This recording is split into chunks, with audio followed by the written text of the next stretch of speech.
The Isuzu D-Max X-Terrain is a bear of a unit to look at, but it handles like a much smaller car.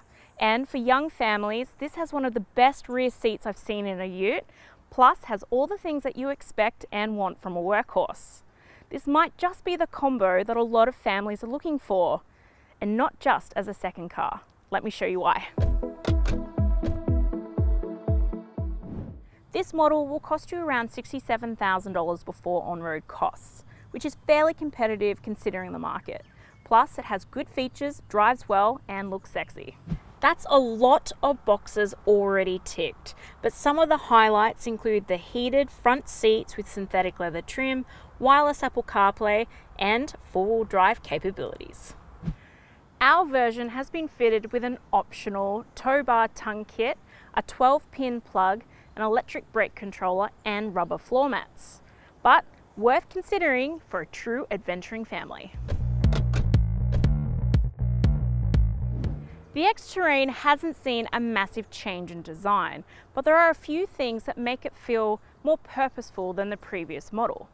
The new black 18-inch alloy wheels look sharp, and there are more black accents across the whole body that just makes it look more rugged and defined. The interior is the draw card though.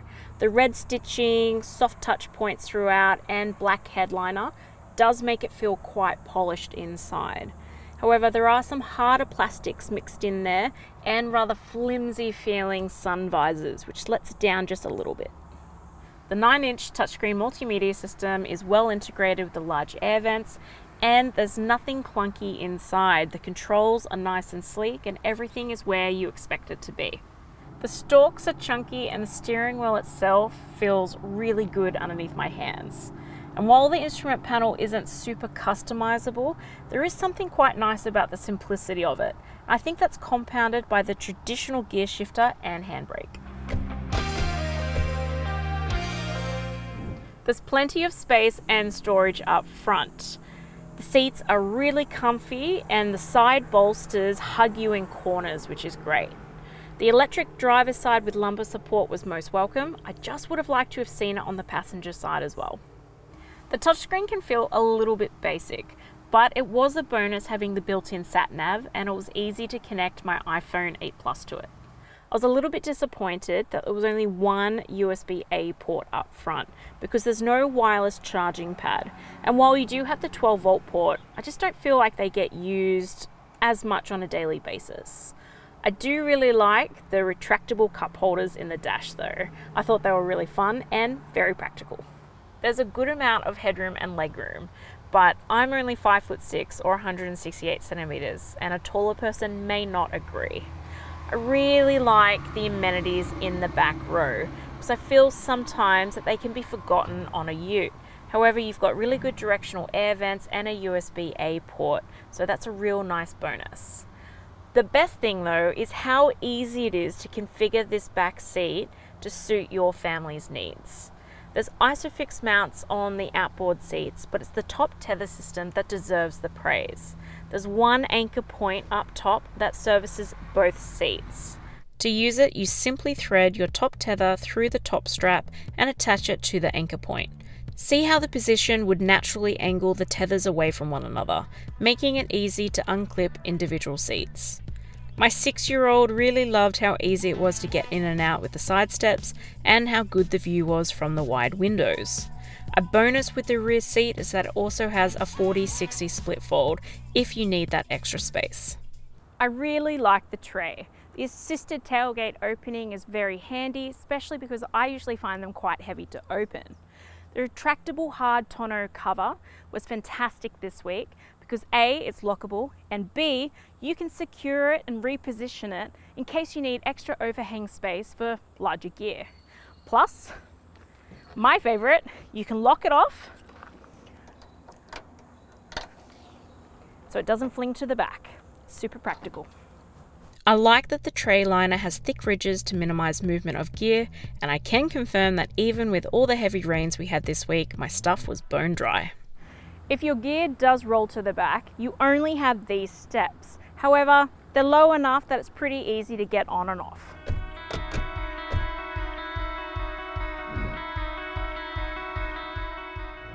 I was really happy with the power in this. It definitely has enough grunt to get to wherever you need to go. And it's a real cruiser around town.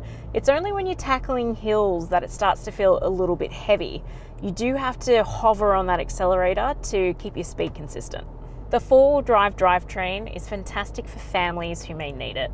And I like the quick reference guide on the sun visor, especially if you haven't done it in a while. The steering is really direct and the 6-speed auto transmission surprisingly smooth. I love how good the ride comfort in this is. Seriously, the suspension just absorbs all the bumps of the road, but it can feel floaty in high winds. I do like how it tackles corners though. Considering how grumbly the engine is, the cabin is really quiet, which just lends itself to a more refined driving experience. The camera feed fills the entire screen, but the image isn't as clear as what I would hope it to be. I also prefer to have dynamic guidelines on a car of this size. But having said that, I didn't have any issues in parking this car, and I had to be in a very tight car park this week, and I only really had one will I make it moment. It really does handle like a much smaller car. The official combined fuel cycle is 8 litres per 100 kilometres, and I achieved 7.8 litres. I actually thought that was pretty good considering what's under the hood, but I did do quite a bit of open road driving, so I would expect that to be a little bit higher in an urban setting. The D-Max comes with some good safety features that you expect, like AEB with forward collision warning, lane keeping aids, blind spot monitoring, and rear cross traffic alert.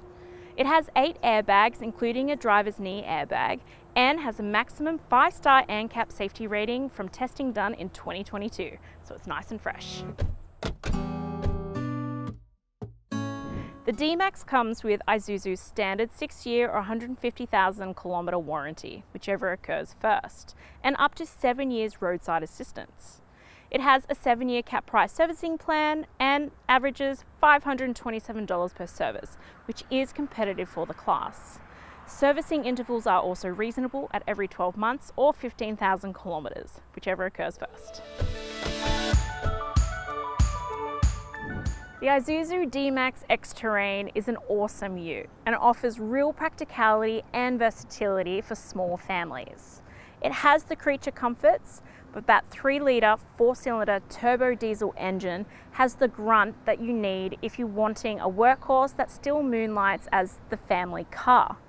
I would have liked a more sophisticated multimedia system, but the simplicity did have its merits too, and I do see why this is such a popular ute. I give it a 9 out of 10.